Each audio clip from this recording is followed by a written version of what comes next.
There are now only 8 games remaining in this championship season, and I have worked out what the table will finish like if all of the remaining matches are the exact same scoreline as the reverse fixture earlier in the season. Now, of course, this isn't an exact science, and there will be quite a bit of variation in those results between now and the end of the season, but it gives us an interesting indication of the teams that clubs still have to play and how they fared against those sides earlier in the campaign. What I would also want to point out as well is we did this exact video last season in the championship, and using this method we correctly predicted the top 6 in order and also correctly predicted 2 of the 3 relegated clubs in the championship as well, so maybe there is something behind this method. With that being said, take this data with a pinch of salt. You won't believe how close it is at both ends of the table. Let's just jump in. So using the method described at the start of the video, it would be Plymouth Argyle finishing bottom of the championship. They'd actually only be projected to pick up 3 points in their remaining 8 matches if the results of those 8 games were the same as the reverse fixtures earlier in the season. It would see them finishing with just 36 points, which would have them rock bottom of the table. Now, jumping up the table, I'll show these next batch of teams in one, because you can see right here just how ridiculously close it's projected to be at the bottom of the championship table if we were to use this data method. So Oxford and Luton would both be relegated on 45 points, but then you'd have Cardiff and Stoke both surviving on 45 points thanks to goal difference. Could you imagine if this is what it all comes down to and we get into the final day of the championship season and all 4 of those sides are joint on points? It would be absolute carnage. Now, of those sides that we've just said then, Oxford would be projected to be the worst performing of those sides in their last 8 matches. The only 3 points they're currently projected to pick up based on this data method is beating Cardiff. The other 7 games they're projected to lose based on the results they had against those teams earlier in the season. So that would be a huge disappointment for them and quite the collapse considering the good position that they've got themselves into, obviously above that dotted line at the moment. They're currently 18th in the championship. Now, Luton are actually projected to fare better than any of the sides around them, still projected to pick up 10 points from now until the end of the season, but they'd still be relegated because of that goal difference they're currently on. And then you've got Cardiff and Stoke both projected to pick up 6 points in their last 8 matches, which would just about be enough for survival thanks to their slightly superior goal difference. Now, what's interesting about this is using this method, it's projecting that, 46 points will be good enough for survival this season, which, going back to last season, you're looking at 51 points to guarantee safety. So the threshold for safety is looking like it'll be maybe a little bit lower this season than it was last time, but gun to your head right now, who are you calling as the bottom 3? Because based on this method, it'd be Plymouth, Oxford and Luton going down, with Cardiff and Stoke surviving by the skin of their teeth. Now, after that, we jump to the 3 championship sides who are projected to finish the season with 47 points based on this method. So we've got Portsmouth, who are projected to pick up 5 points in their last 8 matches, Hull projected to pick up 6 points, and Derby projected to pick up 9 points. That would see all 3 of those clubs finishing on 47 points, which in this simulation would be good enough for survival. Now, obviously, as of recording, Derby right now are in the bottom 3, but they've had a real uptick in form recently, and based on their remaining fixtures and how they fared against those sides earlier on in the season, there is real reason for optimism around Derby right now, and I think a lot of people probably would have them surviving. In real life, for Hull City recently, the form book has been decent, and Portsmouth, while they have been a little bit hit and miss in recent weeks, they do have a decent buffer between themselves and the bottom 3, so even in this eventuality where they only pick up 5 points in their last 8 matches, it would still be good enough for survival based on this method. Next up, we get 2-3 sides in this lower mid-table region. We've got Swansea, Preston and QPR, who based on their remaining fixtures are actually projected to finish the season fairly well. They're all projected to pick up over 1 point per game in their final 8 matches, finish with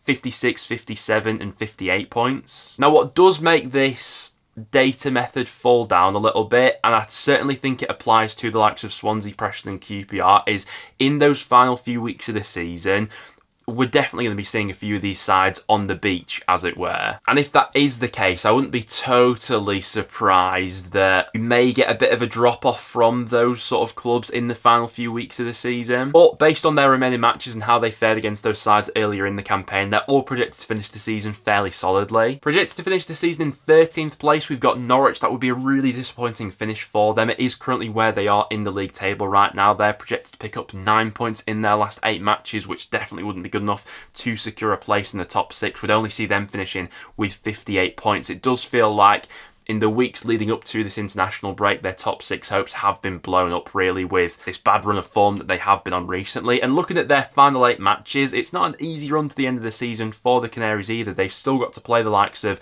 West Brom, Sunderland, Burnley, Millwall and Middlesbrough. And speaking of Middlesbrough, it's also not projected to be the best of ends to the season for them either. They're projected to finish slap bang in the middle of the table in 12th, only projected to pick up 9 points in their last 8 matches, finish the season with 63 points, which would see them cut adrift from the top 6. They're still in that conversation in real life right now, but in desperate need of a good run in these last 8 matches. Borough still have quite a few tricky games coming between now and the end of the season, still have to play quite a few of the sides around them. They've still got to play the likes of Blackburn, Millwall, Norwich, Coventry, Sheffield Wednesday, game against Leeds as well, which will be really tough. Not a very easy run of fixtures there for Borough. After that, we get into a cluster of sides who are just going to be missing out on the top 6 by a couple of points. We've got the likes of Millwall, Sheffield Wednesday and Blackburn, who each of them are projected to finish the season quite well, picking up either 13 or 14 points in the case of Sheffield Wednesday. But have these sides just left themselves with a little bit too much to do in these final 8 matches, even with a decent points return? That would still see them finishing the campaign in the mid-60s in terms of points, and this season it's not looking like that'll be enough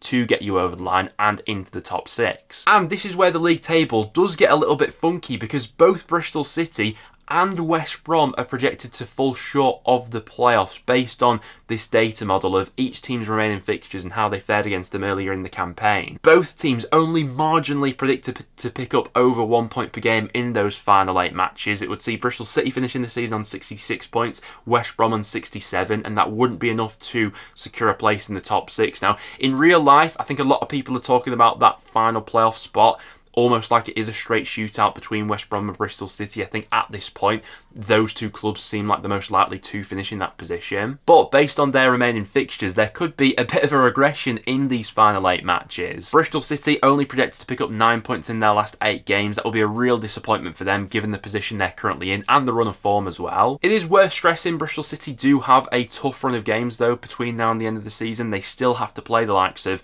Burnley, West Brom, Sunderland, Leeds. You've also got games against the likes of Watford and Luton, which won't be easy either. But especially in the games remaining at Ashton Gate, you'd fancy them in quite a few of them, and Bristol City are quite good at upsetting the odds when they do play some of those big boys as well. So I'm certainly not writing them off from the top 6 right now, but this data would suggest that maybe the fixtures will prove to be a little bit too difficult for them, as they will for West Brom, surprisingly. If West Brom were only to take 10 points from their last 8 matches, I think they'd see that as a massive disappointment, and 67 points this season wouldn't be enough to get you in the top 6. Now, this one definitely caught me off guard when I was collecting all the data, but based on Watford's remaining matches, they pick up 17 points between now and the end of the season, which would see them finishing the campaign with 69 points, which in this version of events would be good enough for the playoffs. Now, Watford in real life are still in this conversation. I don't think that if you were to do a straw poll, though, of the average Championship fan, many of them would have Watford finishing in the top 6, obviously. Before the international break, they just lost that game against Oxford. But I have to put it out there, Watford's last 8 games don't look all too shabby on paper, and how they performed in those games earlier in the season against those opposition, they performed really well. 17 points in 8 matches would be some run of form from Tom Cleverley's side if they were to do that. To finish the season in 5th place, we'd have Coventry. They're projected to pick up 13 points in their last 8 matches. Cov still have quite a few tricky fixtures actually between now and the end of the season. They're on a brilliant run of form right now, but finishing in the top 6 is by no means guaranteed because of some of the slip-ups that they could potentially have between now and the end of the campaign. You know, coming out of this international break, Coventry have back-to-back matches against Sheffield United and Burnley, and for as good as Coventry are, there is a chance that they could lose both of those games. But they're 5th in the table in real life right now, and this data model has them finishing 5th as well. In 4th place, to no surprises whatsoever, it would be Sunderland. They'd be projected to pick up 14 points in their last 8 matches. That would see them finishing on 83 points. It's very hard to see Sunderland moving from that 4th spot between now and the end of the season. Just not quite got enough to punch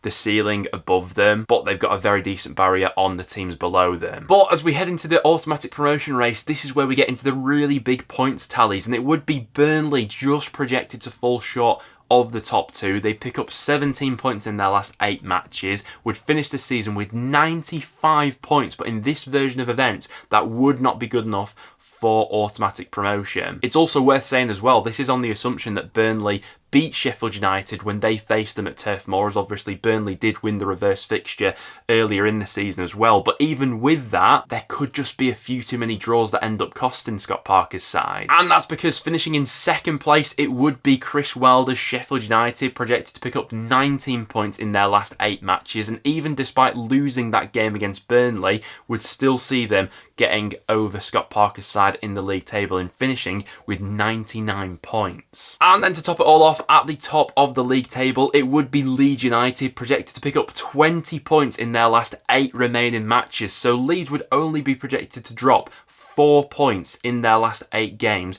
That would see them finishing with a total of 100 points to their name. Now, on paper, Leeds do have quite a favourable run between now and the end of the season in terms of looking at their fixtures directly up against the likes of Sheffield United and Burnley, but the Championship doesn't always work out on paper, and it is worth saying as well, the 8 games that Leeds have remaining, there's so much more stress, tension and pressure on these 8 remaining matches compared to the reverse fixtures earlier in the season, that a slip-up is much more likely at this stage than it was earlier in the campaign, if that makes sense, because the pressure is raised so much. But based on the teams that Leeds have already beaten and the teams they've still got to play, that would see them finishing the campaign on 100 points. So Leeds United fans, does this ease your fears a little bit?